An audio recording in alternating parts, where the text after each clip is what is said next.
So there's a trick I have for getting the dogs a little bit more familiar with function, how to move, how to get into their groove. And mind you, people, I know people don't like sharing everything. The reason why I don't mind sharing a lot of things is because most people aren't breeding for performance. You guys are breeding for, a look. And I respect the look. I appreciate everybody who's trying to get as close as they can to whatever breed they're breeding. But in this case, one thing I do know, the more we breed to bigger heads or bigger whatever, what ends up happening is you run different risk. And a lot of you learned about reproduction from all the challenges you've had, including myself, with breeding the dog. So, T-Fit here, Fit Bully TV. I'm going to set up one of my tables and paint a picture here. The dogs are kind of walking around now on their on fours. And they're, they're standing up, pooping. Ruben put me onto this particular trick. I've used it before, but these dogs, I believe, are going to be a little bit bigger. So I needed a bigger surface. The trick, though, stay tuned. I'm going to walk you through it.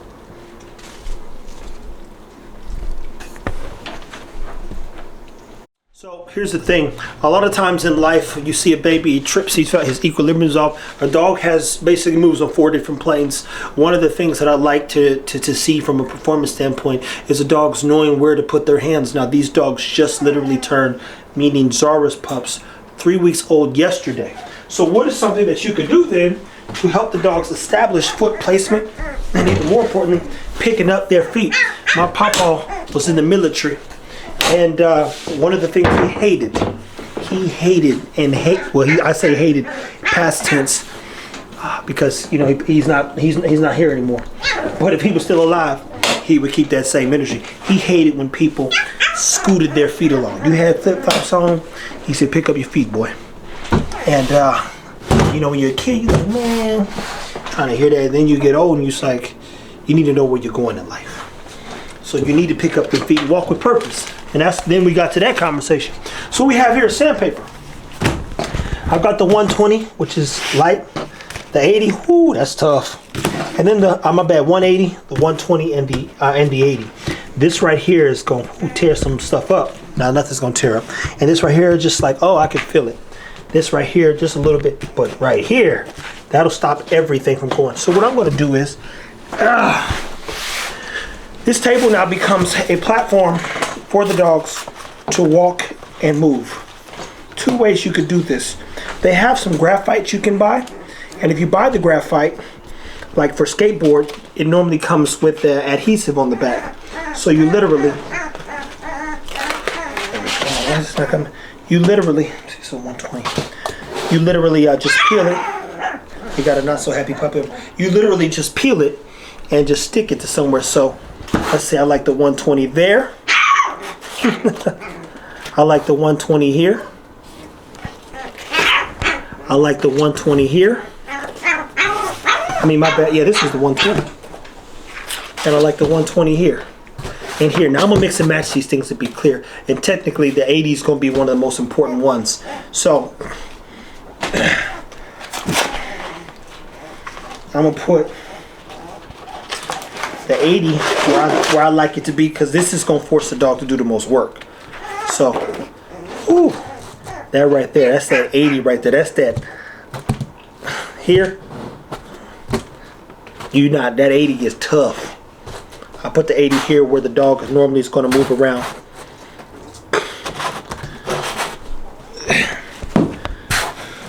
$80. So the most work oftentimes is going to be done in the middle. 80. The 80.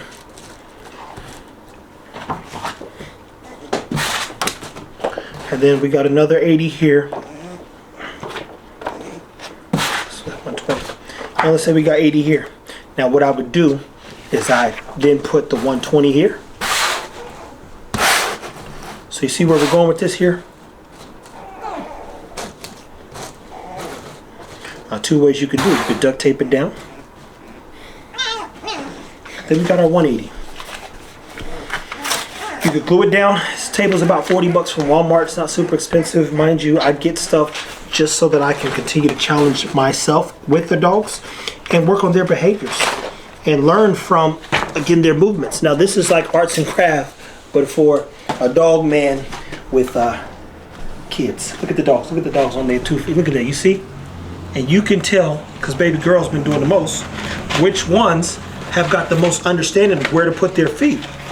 My job in building my club is to start assessing movement and function as early as 3 weeks. So again, we've got the 80, the 20, and the 120. It's all that, but where the most work is going to get done is right in this middle. And you could mix and match them. So I could put an 80 here, 120 there. But objectively, when the dog backs up, I want them to pick their feet up. So what you'll see once I get this set up is the dog do like this. Because their hands are literally sticky.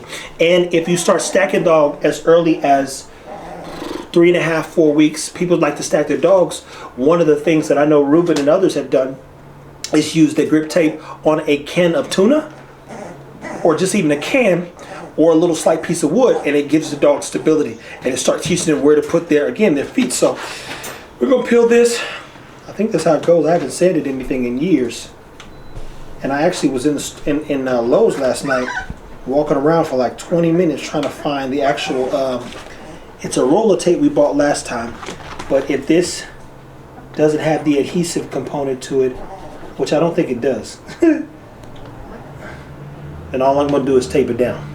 That's the other trick here. So is it the end of the world if this doesn't come off? Advanced non-slip grip lasts longer. I think, matter of fact, when you do this, you put it into the machine, cut it, and boom, life is good. So what I'm going to do instead then is do this.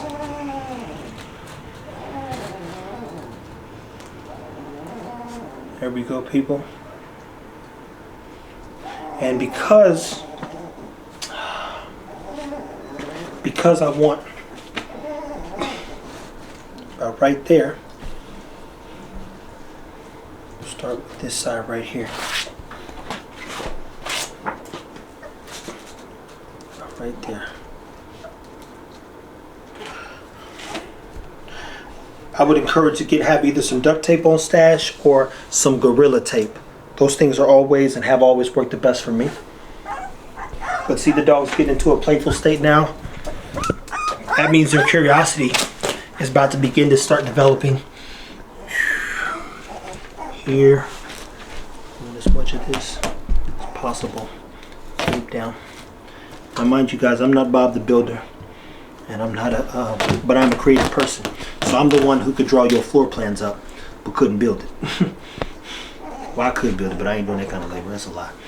I'm not do that. I ain't better do all that. My time's better spent thinking and doing work from a study standpoint. So look, we got that there. Drop this down here.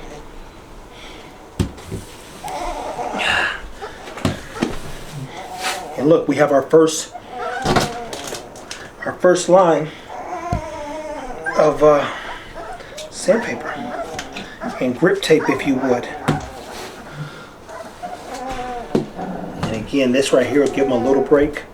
And we're going to separate this again, just a tad bit here. And this is, again, you can see where there's 80 and 120. I like this right here. Boom. At 120. Guys, this is the kind of stuff this is how we think here at Fit Bully Kennels. I'm trying to make sure I repeat. I'm not trying to breed and fill the world with dogs, but I do want some of the strongest dogs in the world. Now, how are we going to measure that in the future?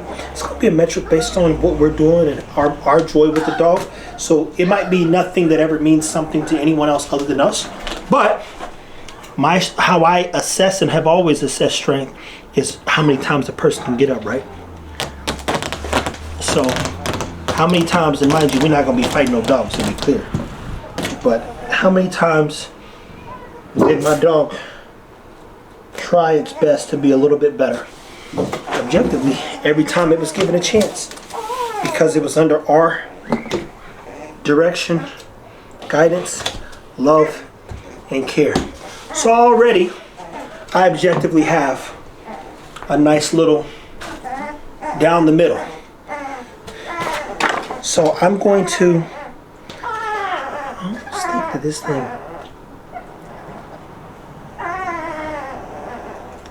Oh. Yeah, no, that's paper. That's definitely paper. It does not work that way, huh? So now I've got basically a towel system set up. I'm going to tape it down the middle of here, and then we can cut off anything in the excess on the other side. And this is probably the easiest way to do it.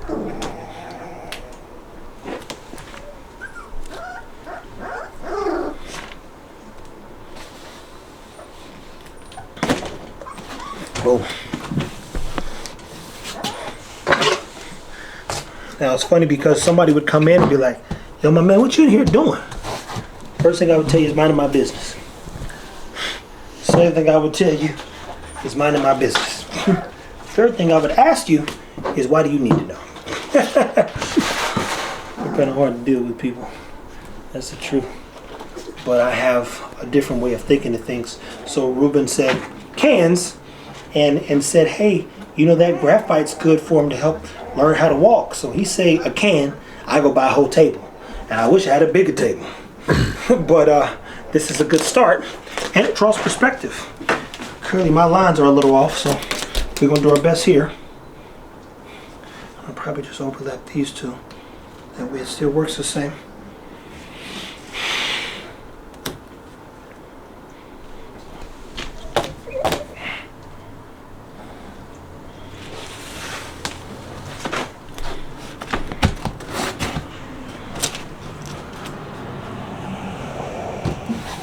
There we go. Okay. Now, another thing that you can do, especially if you're just using this stuff to get rid of, you can use Gorilla Glue. I mean, I could have used some Gorilla Glue and put this stuff all over this. You know, Gorilla Glued it all down, it'd have been fine. But we're going to start here. And I'll put baby girl up here first. See how she does? Or this one right here. We'll start with this little joker right here. See how he does. Now, initially, they're going to be unsure about the table.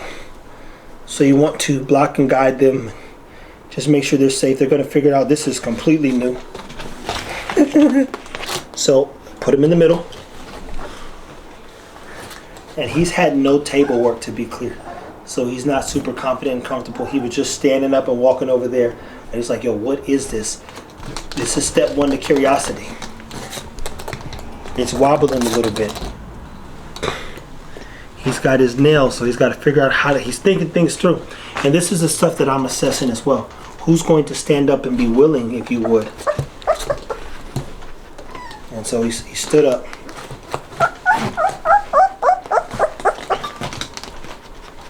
And mind you, I would be assessing, if I was running my study, who was the most curious, who got up the fastest,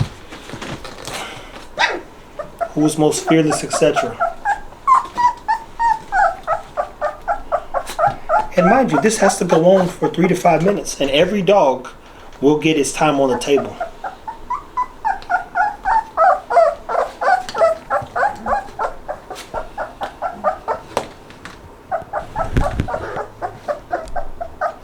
Other thing you can do sometimes is put a sibling on the table, which we did with Tut and, you know, Bam Bam at times. And what you watched was them kind of get a little bit more confident because another person was on the table. It's okay, buddy.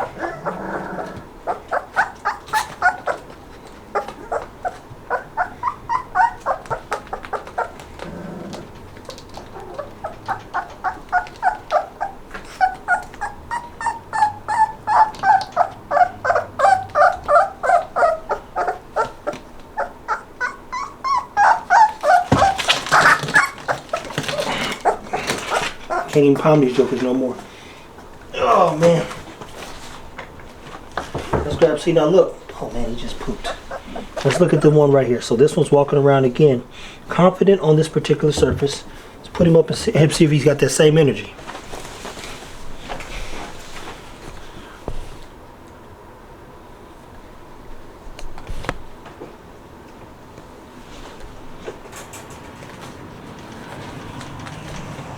You got boogers on your hands.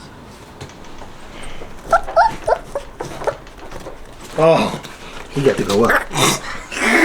He got to go up. He gonna ruin my table.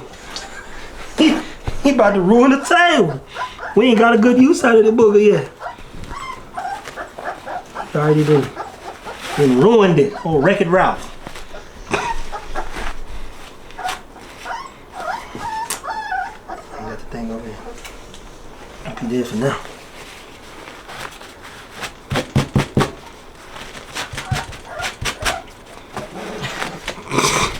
A lot goes into this, people. A lot goes into this. Don't grab the dog that just pooped and stepped in it. That's for dang sure. You just learned a lesson from me. The one that do, leave him alone. Oh,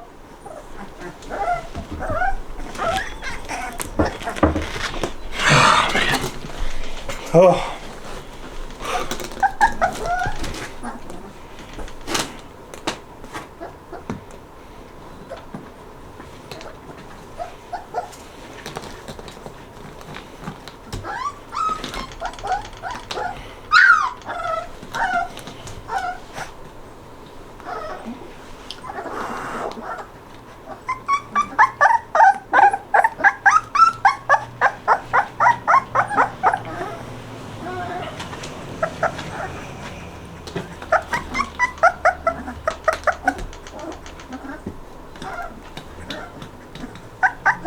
And mind you, when I'm in here by myself, even last night, I had her on the table. Just watching. Making sure clearly she's safe. There was a point where my leg was right here, and she was leaned off the table when she kind of had fell, and she was doing her best to pull herself up.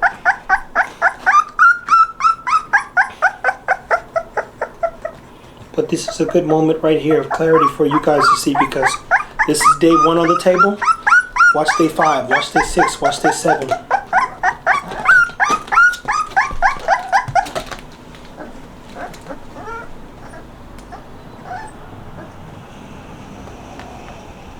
And even look at those pups, the same ones that we just watched. Look at him, he's walking around over there.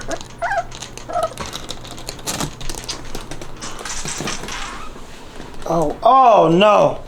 Oh, she's doing it, she doo-dooing on my table. Oh, that smells awful. Goodness gracious.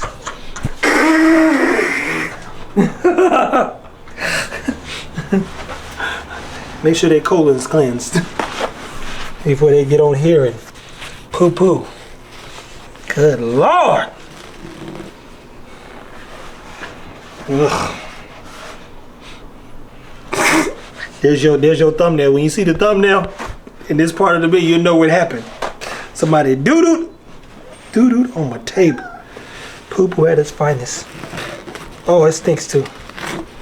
Oh, that is foul. Nothing but the righteous, I tell you. So, at any hoot, one of my tricks, and again, you'll see the thing get better. The dogs, as they learn a little bit more about their own movement and how to move, you'll watch their hands pick up, you'll watch them stack, you'll watch them become more curious. They just got into the curious state. They're out of that completely sleeping state. They're biting on each other, they're playing with each other. They're getting a little feisty per se. The teeth are coming in, which means they're gonna start chewing. When the pups are teething, it's agony. And in a state of agony, you know, you basically have to prepare. You give some stuff that allows them to kind of chew. So I've got some pig snoots, some trachea, dry trachea over there, some other things I'm gonna leave in there so they could chew. And we've got some raw food that will be unthawed and leave it in there for them to have a good time with. But anywho, for now, people, one of my setups that I use to better the dog's understanding of its function and functionality by way of graphite, or in this case sandpaper. And at any moment, guess what, when it's time that if this gets too bad or sandpaper, you just undo it. I believe the sandpaper was $6. Go get some more sandpaper, lay it back down, and keep having a good time. We'll stack the dogs, we'll teach the dogs, play with the dogs on this table. We'll do some good things with this right here. So take care of your dogs, and as always, like, subscribe, share. Thank you for watching.